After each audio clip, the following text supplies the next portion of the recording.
బెంగాల్ తుపాను ప్రభావంతో తమిళనాడు పుదుచ్చేరిలో భారీ వర్షాలు కురుస్తున్నాయి. ఉదయం నుంచే భారీ వర్షాలు మొదలైనట్లు తెలిపిన అధికారులు 12 లక్షల కుటుంబాలను అప్రమత్తం చేసినట్లు చెప్పారు. లోతట్టు ప్రాంతాల ప్రజలను శిబిరాలకు తరలించినట్లు పేర్కొన్నారు. వారికి ఆహారం, తాగునీరు సహా అన్ని ఏర్పాట్లు చేసినట్లు ప్రకటించారు. భారీ వర్షాలతో పాటు గంటకు 90 కిలోమీటర్ల వేగంతో గాలులు వీస్తాయన్న వాతావరణ శాఖ హెచ్చరికతో తుపాన్ ప్రభావిత ప్రాంత జిల్లాలో విద్యాసంస్థలకు సెలవు ప్రకటించడంతో పాటు ఇతర సేవలను నిలిపేశారు.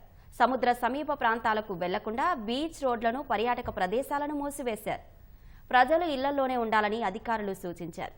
జిల్లా కలెక్టరేట్లో కంట్రోల్ రూమ్లను ఏర్పాటు చేసినట్లు చెప్పారు. ప్రజలకు సహాయపడేందుకు వీలుగా టోల్ ఫ్రీ నంబర్లతో పాటు వాట్సాప్ నెంబర్లను ఏర్పాటు చేసినట్లు అధికారులు తెలిపారు. తమిళనాడు పుదుచ్చేరిలోని పలు ప్రాంతాలకు వాతావరణ శాఖ రెడ్ అలర్ట్ జారీ చేసింది.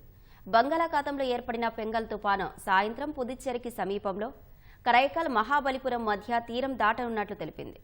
చెన్నై, తిరువల్లూరు, చెంగల్పట్టు, కాంచీపురం, విల్లుపురం, కల్లకురిచి, కడలూరు జిల్లాతో పాటు పుదుచ్చేరిలో భారీ నుంచి అతి భారీ వర్షాలు కురుస్తున్నట్లు అధికారులు తెలిపారు.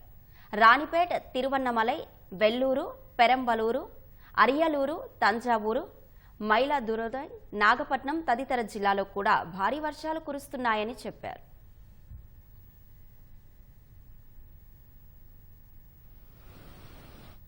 ముందు జాగ్రత్త చర్యగా ఇండిగో తన విమాన సర్వీసులను నిలిపేసినట్లు చెన్నై విమానాశ్రయ వర్గాలు తెలిపాయి. వాతావరణ పరిస్థితులు మెరుగుపడిన తర్వాత పునరుద్ధరించనున్నట్లు పేర్కొన్నాయి.